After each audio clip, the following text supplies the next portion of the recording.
Romans 11, verse 5. Verse 4 just made the point that God reserved to himself 7,000 that had not bowed the knee to Baal. Now notice verse 5. Even so then, at this present time, there is a remnant according to the election of grace. What verse 5 is saying is there's a believing remnant today in Israel, just as there was in time past. It may be hard to see. Was it hard to see for Elijah? Yes, he didn't see it. So it may be hard to see, but there is always a believing remnant. That's just the way that it is. I'll make another observation on that before we go on. What people will often say about right division or mid-acts dispensationalism is, well, it was invented in the 1800s. Darby and Schofield and some others, they invented it, and it didn't exist prior to that. It was just something people invented at that time. Well, the first thing to notice is if it's in the Word of God, it was never invented, right?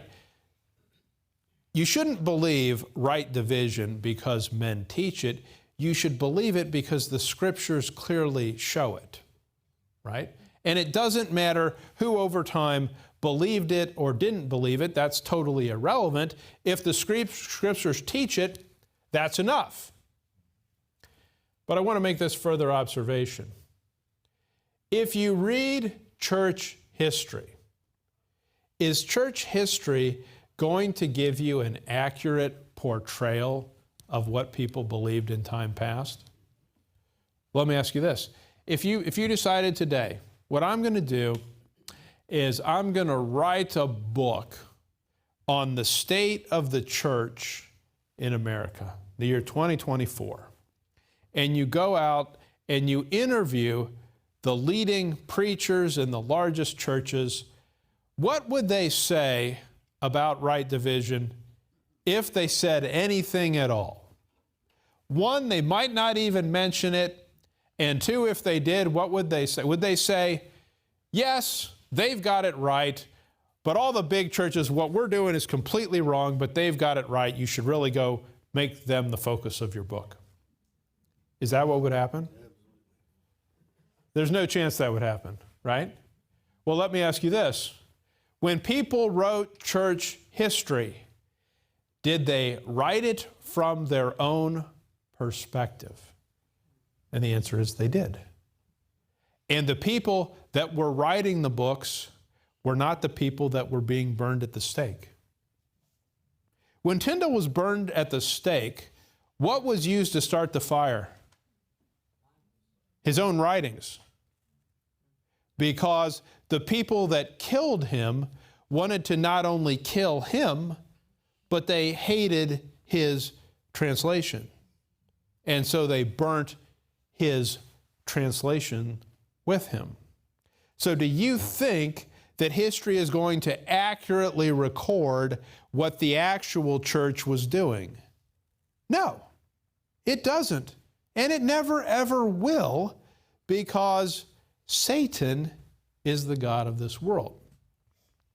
The point being made here is that even at this present time, there's an election according to grace, whether you see it or not. You might not be able to see it.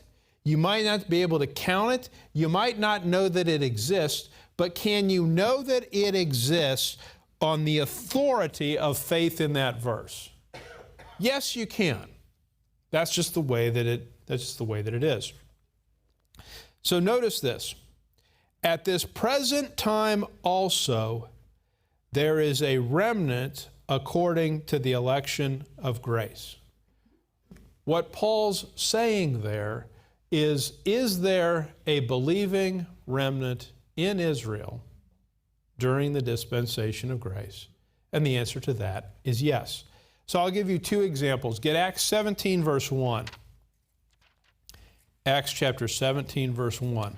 Now when they had passed through Amphipolis and Apollonia, they came to Thessalonica, where was a synagogue of the Jews.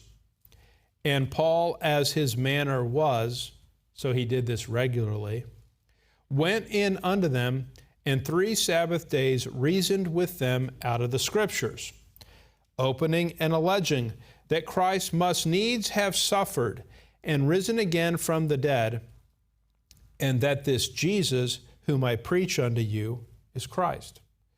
You may recall that when we looked at Romans 1:16, Paul said that he was not ashamed of the gospel of Christ, for it is the power of salvation to the Jew first and also to the Greek. So did Paul, as a routine, regular matter, when he would enter a city, go to the synagogue first? And the answer is yes, that's exactly what he did. Because the gospel of Christ is the power of salvation unto the Jew, just as it is unto the Greek. Now notice verse 4. And some of them did what? Believed. So were there, during Paul's ministry, Jews that believed? Was there a remnant in Israel according to the election of grace? There very clearly was. And some of them believed and consorted with Paul and Silas, and of the devout Greeks a great multitude, and of the chief women not a few. Get Acts 28, verse 17. In Acts 28, Paul is in Rome, and we're going to see here what he does when he's there. Acts 28, verse 17. And it came to pass that after 3 days, Paul called the chief of the Jews together. Paul is essentially bound here. He has, if you read verse 16, and when we came to Rome, the centurion delivered the prisoners to the captain of the guard. But Paul was suffered to dwell by himself with a soldier that kept him. So did Paul have the ability to just go in the synagogue? No. So what did he do? He summoned the Jews to come see him.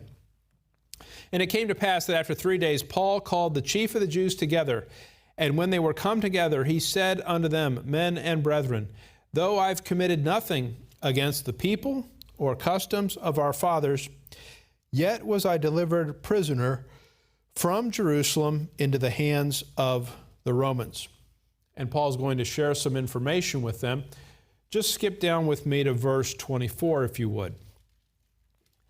And some believed the things which were spoken.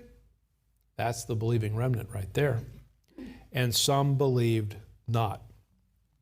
Acts 28:24 is a good verse for the reality of the ministry. If you preach the gospel, I can pretty much guarantee you 2 things are going to happen. Some are going to believe, and some are going to believe not. Are you responsible when someone doesn't believe? No. Who's responsible when someone doesn't believe? They are. It's up to them. It's their choice. It's their soul.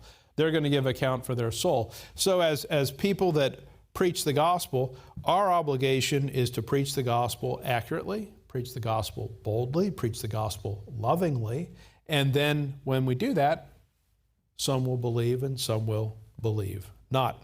But what I want you to see simply is this, Acts 17, Acts 28, was there a believing remnant in Israel? Yeah, there very clearly was. Go back to Romans 11, verse 5. At this present time also, just like in Elijah's time, there is a remnant according to the election of grace. So the remnant exists due to God's election, God's choice to exercise grace. God made the decision to save people by grace.